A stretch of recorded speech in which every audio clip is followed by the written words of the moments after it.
In the summer of 1997, the United States was gripped by a killing spree unlike anything it had seen in decades.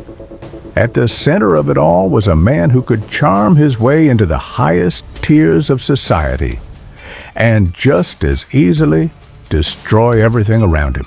His name was Andrew Cunanan. Born on August 31st, 1969 in National City, California, Cunanan was the youngest of 4 children. From an early age, he was recognized as bright, articulate, and unusually charismatic. But those close to him noticed something else, a tendency to lie, to reinvent himself, to mold his identity depending on who was watching. In high school, he was voted most likely to be remembered, but few could have imagined the way his name would be seared into history. By the mid-1990s, Cunanan was living between San Diego, Los Angeles, and San Francisco, immersing himself in wealthy circles, often supported by older men. Behind the glamorous image he projected, his finances were crumbling, his relationships were strained, and his grip on reality was slipping. In April 1997, something inside Andrew Cunanan broke. On April 27th in Minneapolis, he murdered his close friend, Jeffrey Trail, beating him to death with a hammer. Within 2 days, his former lover, David Madsen, was found shot to death near a lake.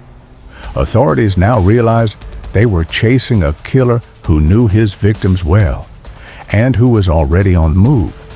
His third victim was Lee Miglin, a 72-year-old Chicago real estate tycoon murdered in his own garage.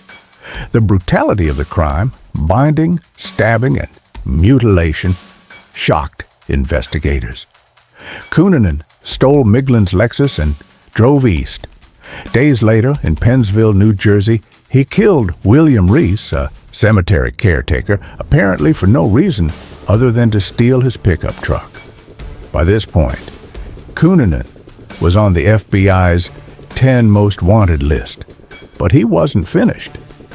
2 months later, on the morning of July 15, 1997, outside the ornate gates of his Miami Beach mansion, world-renowned fashion designer Gianni Versace was shot twice in the head at point-blank range.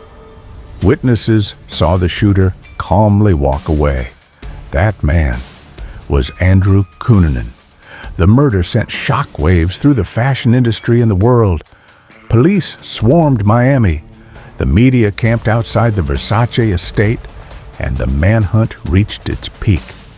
For 8 days, Cunanan vanished into the city's underbelly, hiding in plain sight. On July 23rd, a caretaker checking a luxury houseboat called police after hearing a gunshot. Inside, they found Cunanan dead from a self-inflicted gunshot wound. He left no note, no confession, and no clear answers. Why did Andrew Cunanan kill? Was it revenge? A desperate attempt to leave a mark on the world? Or the unraveling of a man living a double life for far too long? We may never know.